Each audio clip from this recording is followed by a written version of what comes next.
Service ಮಾಡಿದ್ದೀನಿ. ಈಗಲೂ ಅದನ್ನೇ ಕೆಲಸ ಮಾಡ್ತಾ ಇದ್ದೀನಿ. ನಾನು ಈ ಒಂದು ವಿಸ್ಟಾರ್ ಕಂಪ್ನಿ ಒಳಗಡೆ ಬರಲಿಕ್ಕೆ ಏನು ಮೇನ್ ಕಾರಣ ಅಂತಂದರೆ ನನಗೆ ಥೈರಾಯ್ಡ್ ಸಮಸ್ಯೆ ಇತ್ತು. ಆ ಥೈರಾಯ್ಡ್ ಸಮಸ್ಯೆಯಿಂದ ನಾನು 7-8 ವರ್ಷದಿಂದ ಇಂಗ್ಲೀಷ್ ಮಾತ್ರನ 75 mg ತಗೊಳ್ತಾ ಇದ್ದೆ.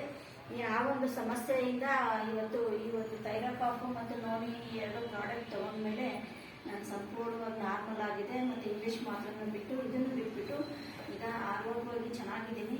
ಈ ಒಂದು ಆದಾಯಕ್ಕೋಸ್ಕರ ಬಂದಿಲ್ಲ.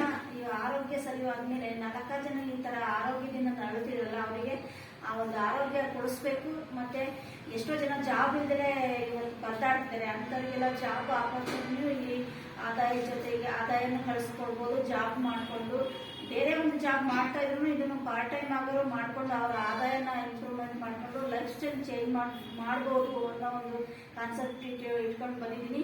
ಇದರಿಂದ ನಾನು ಒಂದು 80-90 ಸಾವಿರ ಇದರೊಳಗಡೆ ಬಂದ ಮೇಲೆ ನಾನು ಪಾರ್ಟ್ ಟೈಮ್ ಆಗಿ ಕೆಲಸ ಮಾಡಿ 2 ತಿಂಗಳಲ್ಲಿ ಅಷ್ಟು ದುಡ್ಡಿದ್ದೀನಿ. ಈ ಒಂದು ದುಡ್ಡಿನ ಶೇರ್ ಮಾಡಬೇಕು ಅಂತ ಈ ಒಂದು ಕಂಪ್ನಿ ಒಳಗಡೆ ಪಾರ್ಟ್ ಟೈಮ್ ಆಗಿ ಮಾಡ್ತಿದ್ದೀನಿ. ಮುಂದೊಂದು ದಿನ ಈ ಫುಲ್ ಟೈಮ್ ತಗೊಂಡು 1000 ಜನಕ್ಕೆ ಜಾಬ್ ಕೊಡಬೇಕು ಮತ್ತು ಆರೋಗ್ಯ ಕೊಡಬೇಕು ಅಂತ ಹೊರಟಿದ್ದೀನಿ. ಆ ಒಂದು ನಿಟ್ಟಿನಲ್ಲಿ ಕೆಲಸ ಮಾಡಬೇಕು ಅಂತ ಈ ಕಂಪ್ನಿ ಒಳಗಡೆ ಬಂದಿದ್ದೀನಿ.